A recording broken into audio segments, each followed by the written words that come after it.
दोस्तों नमस्कार। हमने अपने डेयरी फार्म की शुरुआत गाय से की है, भैंस से नहीं। तो ज़्यादातर लोग ये सवाल कर रहे हैं कि भैंस का दूध महंगा बिकता है, तो आपने भैंस क्यों नहीं रखी है अपने यहाँ, आप गाय से ही क्यों काम शुरू कर रहे हैं। तो वो कौन कौन से मुख्य कारण हैं जिनकी वजह से हम गाय पे गए हैं। भैंस में हमें कोई इंटरेस्ट नहीं है और हम करने भी नहीं वाले हैं। तो सबसे पहली चीज़ रहती है जो हमें दिक्कत लगती है, वो ये है कि भैंस आसानी से उपलब्ध नहीं होती है। मतलब 15 लीटर की भैंस भी आपको बाज़ार में आसानी से उपलब्ध नहीं होगी, ठीक है। और जबकि गाय ऐसी है 20 लीटर एवरेज की गाय आपको कहीं भी किसी भी बाज़ार में और किसी भी गांव में और किसी भी मेले मंडी में और मतलब छोटे से छोटे डेयरी फार्म पे भी आपको 20 लीटर की गाय आसानी से मिल जाएगी। तो पहला कारण था अवेलेबिलिटी का कि भैंस मतलब 15 लीटर की भैंस मिलना बहुत मुश्किल काम है और गाय 20 लीटर की भी आसानी से मिल जाती है। दूसरा रेट का मसला रहता है। 15 लीटर की एक भैंस जो है वो लगभग 1.5 से 2 लाख रुपए के रेट की मिलेगी और 20 लीटर की गाय आपको 60-70 हज़ार रुपये में आसानी से मिल जाएगी। तो रेट में भी एक बहुत बड़ा मामला था। तीसरा मामला था दूध का, कि गाय जो होती है वो लंबे टाइम दूध देती है और भैंस जो होती है, जितना तजुर्बा हमें रहा है, हो सकता है कि वो भैंस प्योर ब्रीड की ना हो। तो हम जो अपने आसपास गाय देखते हैं उसमें हमारा एक्सपीरियंस ये रहा है कि भैंस प्रेग्नेंट होने के बाद लगभग दूध खत्म कर देती है और यह बहुत कम कर देती है। बहुत कम टाइम उसका दूध का पीरियड होता है। गाय में ऐसा बिल्कुल नहीं है, गाय लंबे टाइम दूध देती है। हमारी एक गाय है, ये 49 नंबर, ये अभी इसको लगभग हम ट्राई कर रहे हैं, आजकल में ट्राई कर देंगे, 7वां महीना इनको पूरा होने वाला है और अभी भी ये 20 लीटर से ऊपर दूध दे रही है। और भैंस के केस में क्या होता है कि लगभग वो ज्ञापन होने के 4-5 महीने के अंदर ही 5-6 लीटर दूध पे आ जाएगी।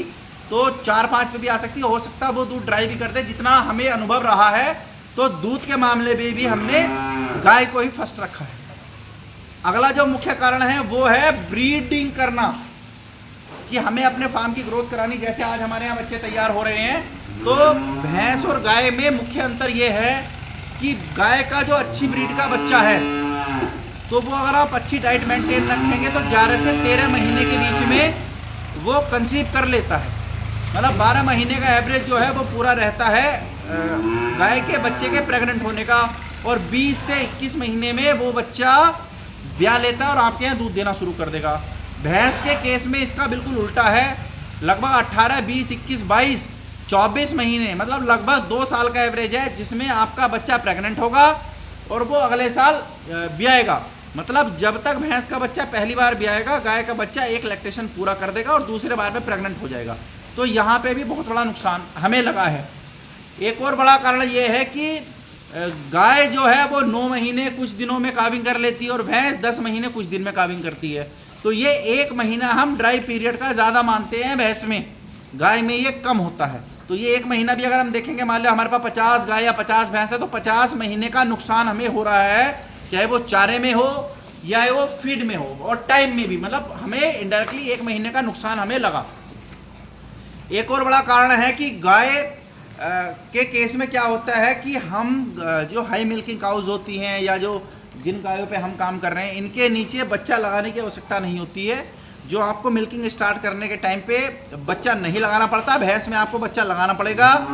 और जो देसी मतलब हमारी एरिया में भैंस हमने देखी है, अगर बच्चे को कुछ हो गया, बच्चा अगर उसके नीचे नहीं लगा तो दूध नहीं देगी और बच्चों में मृत्यु दर थोड़ी सी रहती है। अगर मान लिया 10 में से 3 भैंस के बच्चे भी खत्म हो गए तो वो आपको दूध नहीं देंगी। तो ये टोटल नुकसान का नुकसान ही है जितना भैंस के फील्ड में हमने देखा है। तो इसलिए हम भैंस पे नहीं गए हैं। अगला कारण रहता है मैनेजमेंट का, जो मेन पार्ट है। अब इस बाड़े में हमारे यहाँ 90/40 में लगभग इस टाइम पे 35 गाय हैं और इसमें 10 गाय हम और रखने वाले हैं, है ना। क्यों? क्योंकि पीछे बैठने की व्यवस्था, आगे खाने की व्यवस्था, एक साथ सारी गाय खा लेंगी और मज़े से रहेंगी, पानी अपने आप पिएंगी, घूमती रहेंगी।